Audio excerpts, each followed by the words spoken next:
इस तरीके से सवालों को हल किया जाए। सबसे पहली प्रक्रिया ये होनी चाहिए कि हम ये चेक करें कि इस सवालों में इस तरीके से जो संख्या लिखी गई है इनमें कोई क्रम है, या इस प्रकार देखा जाए कि इसमें कोई ऐसा नियम लग रहा है जिसकी वजह से संख्या लिखी है। तो यहाँ ऐसा संबंध हो सकता है कि 3 से 8 हुई है कोई संख्या, या 8 से 10 हुई है, ऐसे करके चेक करके देखिए। तो 3 से 8 होने का मतलब इधर 5 प्लस हो रहा होगा और 6 से इधर 56 हो रहा है। तो यहाँ पे ये समझ में नहीं आई बात, इतना एकदम से कैसे कोई प्लस हो जाएगा, कुछ गड़बड़ है। नियम है, कोई प्रक्रिया समझनी पड़ेगी। तो एक नियम इसमें ये समझ में आएगा तो करेंगे, जैसे कोई संख्या ये 3 है, 3 से हम इसमें देखें अंतर तो कैसे ये हुआ होगा। तो 3 से मल्टीप्लाई अगर जैसे 2 से करें तो कोई 6 आ जाएगा, ठीक है।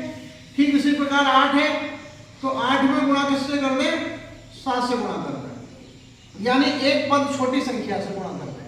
तो 8 6 से 7 में कहेंगे तो 8 7 कितना आ रहा है, 56 आ रहा है। 10 है तो देखो 10 से एक छोटी संख्या पीछे की क्या होगी, क्या होगी, 9 होगी, ठीक है। तो 9 से गुणा करेंगे तो 90 आ रहा है। 6 की जगह पे 8 होगा।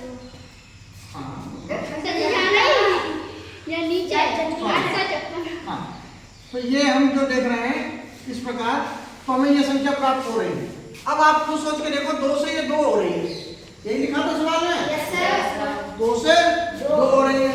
तो आप एक बात सोच के देखो, 2 से एक छोटी संख्या एक ही तो होगी, तो एक करके गुणा करेंगे तो 2 आ गया, ठीक है।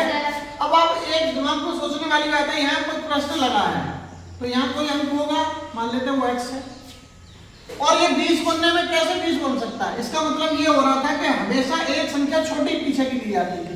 यहाँ 10 है तो हमने 10 में 9 से गुणा किया था, यहाँ 8 है 8 में हमने 7 से गुणा किया था तब 56 आया, 3 में एक छोटी संख्या 2 से गुणा किया तब 6 आया।